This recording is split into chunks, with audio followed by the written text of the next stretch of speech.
Okay, so welcome to this next video in which we are discussing acute gastric ulceration. Okay, so we've now discussed Cushing ulcers and we've also discussed NSAID induced gastric ulceration. What we now want to discuss is the pharmacological treatment of acute gastric ulceration, and this is quite simple. Basically, what you want to do is try and reduce the amount of acid that the stomach is secreting, or you want to try and neutralize the stomach acids. You just want to bring basically the pH of the lumen of the stomach down so that it isn't burning the wall of the stomach any longer. Okay, so the most direct way to do this is by just taking a drug which will literally just neutralize the acid. And drugs which neutralize the hydrochloric acid within the stomach are known as antacids, for antacids basically. Okay, so let's look at these. Well, I've got 3 antacids to give you as examples. Okay, so the two main ones, are magnesium hydroxide. I suppose I could turn this into a formula. Okay, so this is magnesium hydroxide, which is a magnesium ion bound to 2 alcohol groups. So this is magnesium hydroxide, and of course when you dissolve this in water it will split apart into a magnesium cation and 2 hydroxide anions. Okay, another example is aluminium hydroxide.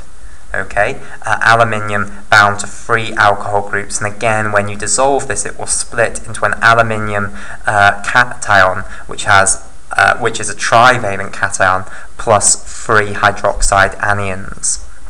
Okay, right, now both of these compounds will react with hydrochloric acid to produce water basically. So for instance, if I show it for magnesium hydroxide, then what will happen is, a magnesium hydroxide molecule will interact with 2 hydrochloric acid molecules, okay, and of course in reality these, it won't be, hydrochloric acid is the hydrogen cation and the chloride anion dissolved in water. This really, what I've shown here, is hydrogen chloride. So I'll put an aqueous there to show that this is dissolved and therefore the 2 ions are separate. So I should put an aqueous here as well.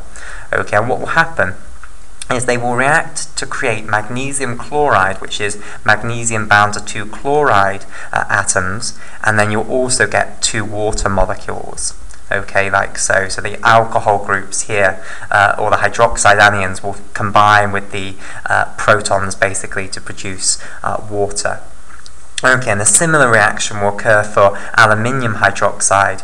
Basically, you'll take 3 hydrochloric acid molecules there, combine the protons with the hydroxide anions to create 3 water molecules, and add the 3 chloride anions to the aluminium trivalent cation to create aluminium chloride.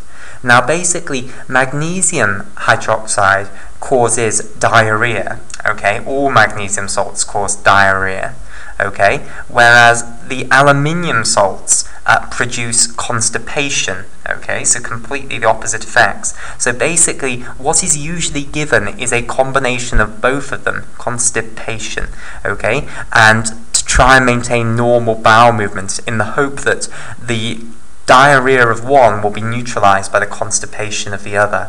Okay, now another magnesium salt that is often used is magnesium trisilicate. Okay, that's just another magnesium salt which can react with hydrochloric acid and neutralize some of these free protons. So the idea is that you will give these drugs, they will go into the stomach, they will neutralize the free protons, they'll mop them up just like the bicarbonate anions would in the mucus on the lining of the stomach, and that will reduce the pH of the stomach and therefore reduce the corrosive ability of the stomach contents, and hopefully reduce the damage on the gastric mucosa.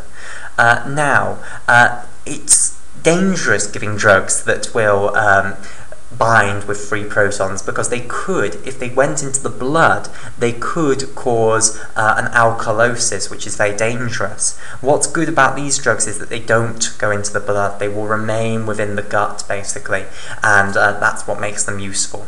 Okay, right. So those are the most direct ways of neutralizing the acid within the stomach. But the other ways that you can attack this are by trying to reduce the secretion of hydrochloric acid by the parietal cells. And the drugs which do that is our next topic. So we'll turn our attention now to drugs which actually target the secretion of hydrochloric acid rather than trying to neutralize the hydrochloric acid once it's actually been secreted. Okay, right. So we'll start off with proton pump inhibitors. Okay, so these are drugs which will bind to the proton potassium ATPase and block it from functioning. And you'll remember that the proton potassium ATPase is the driving force for the secretion of hydrochloric acid. So if you stop that proton potassium ATPase, then you stop the secretion of hydrochloric acid by the parietal cells. Okay, and two examples of drugs which do this are omeprazole and lansoprazole. Okay, so all of the proton pump inhibitors end with prazole, so that's a distinguishing feature of their names. So omeprazole and lansoprazole are both proton pump inhibitors. Okay, right. So going back a step, okay, so this was a very direct way of stopping the secretion of hydrochloric acid by the parietal cells. Now we're going to go back a step in the pathway that leads to the secretion of hydrochloric acid. You will remember that the enterochromaffin-like cells are continuously sending the instruction to the parietal cells to secrete hydrochloric acid. Okay, so they continually send histamine over to the parietal cells at a basal level, and this histamine acts on H2 receptors on the membrane of the parietal cells, and then that triggers the activation of the proton potassium ATPase, which causes the basal level of secretion of hydrochloric acid by these parietal cells. Now, if we stopped the histamine from being able to act on the parietal cells, then we would hugely reduce the secretion of hydrochloric acid by the parietal cells. So remember, the receptor for histamine on the surface of the parietal cells is a G protein coupled receptor, and it's the H2 histamine receptor. Okay? And basically we can create drugs, in fact we have created drugs, which will bind to this H2 receptor at the same binding site as histamine would, but will not stimulate the receptor, okay? So they won't cause the conformational change that histamine would cause that then allows the H2 receptor to interact with the GS heterotrimeric G protein, but instead they just bind the receptor and stop the histamine from being able to bind there, so they block the activation of the H2 receptor.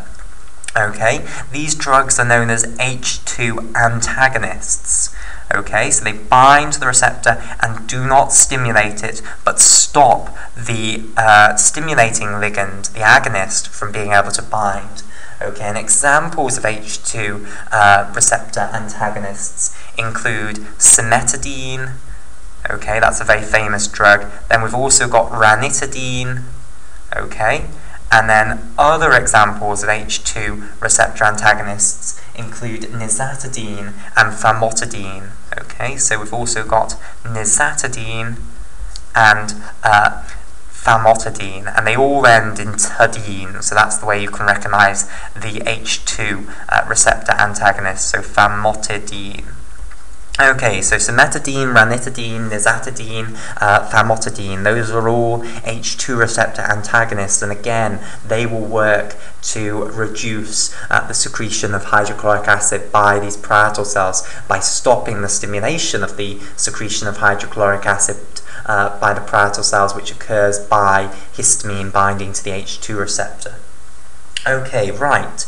So, another way we can reduce the secretion of hydrochloric acid by the parietal cells is going back another step. So remember what triggered the enterochromaffin-like cells to secrete additional histamine, okay?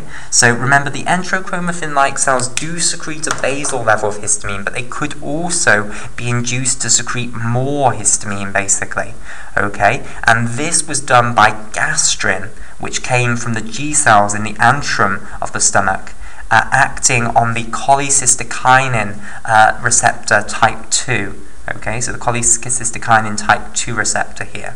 And basically, we have a competitive antagonist for the cholecystokinin type 2 receptor, which binds to that receptor and will stop the gastrin from being able to do its job, basically. It will stop the gastrin from being able to bind to that receptor, and therefore it will stop the gastrin from being able to stimulate an increase in the secretion of histamine by the enterochromaffin-like cells. Now, this will not affect the basal secretion of histamine by the enterochromaffin-like cells, but it will mean that you won't be getting additional histamine released every time you eat a large meal. Okay, so it'll stop the increase in hydrochloric acid secretion that you get every time you eat a meal that is due to Gastrin, basically. It won't stop it all, because remember, some of it was due to the vagus nerve. Okay, so there is a drug which binds to the CCK type 2 receptor, okay, and does not stimulate it, but stops the gastrin from being able to bind, and hence stops the activation of this receptor. And this is the drug proguanide. So proguanide is a cholecystokinin type 2 receptor antagonist. Okay, and the final drug I want to talk about is a drug called misoprostol. Okay, and misoprostol is basically a synthetic analog of prostaglandin E2. So it will stimulate all of the prostaglandin E2 receptors we've seen. So it will stimulate EP1, EP2, EP3, and EP4, okay, which were all, remember, rhodopsin family G protein coupled receptors, okay? And if we remember back to our discussion of prostaglandin E2, the effects of prostaglandin E2, we saw that the EP4 receptor is on the surface of these columnar epithelial cells and triggers increase in mucus secretion. The EP1 and EP2 receptors are on the surface of columnar epithelial cells and trigger an increase in bicarbonate secretion, both of which protect the columnar epithelial cells. And also, the EP2 and EP3 receptors are on the surface of the enterochromaffin-like cells and cause a decrease in the secretion of histamine by these cells, okay, which will then lead to a decrease in the secretion of hydrochloric acid by the parietal cells. Okay, so misoprostol stimulating those receptors is going to lead to decreased hydrochloric acid secretion as well as increased protection by the columnar epithelial cells. Okay, and that now concludes our discussion of acute gastric ulceration.